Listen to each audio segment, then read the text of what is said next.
The R9800 is Liebherr's biggest mining excavator, and this backhoe version weighs 800 tonnes. So, as you would expect, this 1:50 scale model by Conrad comes in a very large box. It's Liebherr branded, and it consists of a sleeve which encloses 2 expanded polystyrene trays. And because of the weight of the model, there's no tape used here. These trays are securely strapped together. So instead of a knife, this time we can use scissors to break the factory seal. Easing off the lid, and we can see that the model is resting on its side. And in the box there are a couple of bags of small parts that have to be fitted. And there's also a simple instruction sheet which describes the assembly of the parts.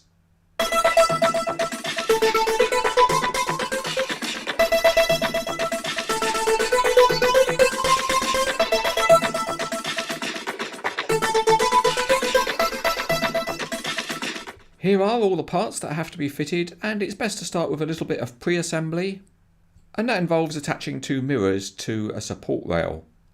It can then be attached to the handrails outside of the cab, and it allows the operator to see what's going on around the machine using the mirrors. Sadly though, on the model these mirrors don't have silvered surfaces. One other mirror goes on outside the cab, and then there's a beacon light which attaches at the bottom of the staircase. At the rear there's another couple of beacon lights that go on, and there's also a video camera which clips on in the middle. Moving around to the opposite side to the cab, there's another video camera that clips onto the handrail.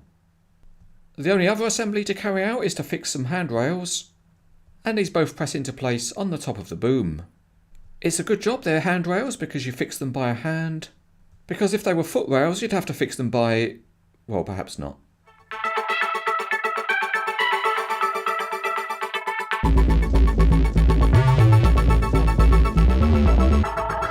If you have a bad accident with the model, you get to see what's underneath, and the detail's fairly simple. The crawler tracks are plastic, but they look good enough, and the track frames and sprocket are impressively large. The cab has got plastic sunscreens around it, but surprisingly there's no windscreen wiper. The stairs and handrails are all metal and good quality, and there's also metal mesh flooring. At the rear the Liebherr name and 9800 really stand out, and there are plastic grills on the side but with a very good colour match. The detail on top looks good with big exhausts and fire suppressing equipment.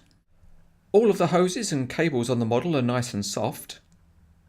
Another pleasing detail on the model is the metal exhaust pipes, and that's because they actually have a hole, and that's good to see. Another very good detail is the fans which are visible below the mesh flooring. Another big plus point on the model is the hydraulics detailing on the boom and stick. There are soft black hoses and the grey ones are modelled in plastic. All of the connections are modelled with large plastic covers, and these mirror those on the real machine. The bucket is a very large metal casting with wear plates and well-defined teeth. This is a very big heavy model, so let's give it a run on the Cranes etc. weighbridge. The weighbridge is rated for a maximum of 5 kilos or 11 pounds, and the model busts it completely because in fact it weighs 7 kilos. As for the dimensional check, it's about 50 centimetres long or 20 inches, and in height it can sneak in at about 9 inches or 23 centimetres.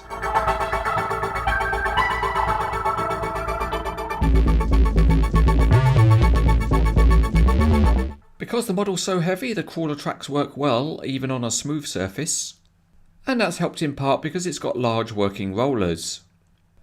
Moving on to see how the body rotates, and it's been engineered well by Conrad because it's perfectly smooth and has an altogether reassuring feel. Next we go to the digging functions, and on a big model like this you would expect the hydraulic rams to be very stiff, and they are stiff, but they are reasonably movable, so at least you don't bust a blood vessel trying to pose the model. The range of movement is very good, which is what you'd expect from Conrad, so you can make some impressive poses. Now, one thing you're all asking is, can it fold small so that it can be posed on a low loader? Well, the answer to that is yes and no. It certainly can be posed in a compact way, but the real machine weighs 800 tonnes, so don't expect to see it on a low loader in the street outside your house anytime soon. There are a couple of smaller features on the model. The access stair folds down but without quite reaching close enough to the ground, and if you go underneath the model the service flap also folds down, and that would be used for refuelling or taking on oils. On to the genuine imitation real life test, and here we see the 9800 up on a bench, And it's loading a T282 mining truck. Just enjoy the fantastic skill at work here. This is another huge and impressive mining excavator from Conrad. Nearly all the detailing is very good, and the model engineering provides very good functionality as well. If you want a model to impress your family and friends, then this one is outstanding.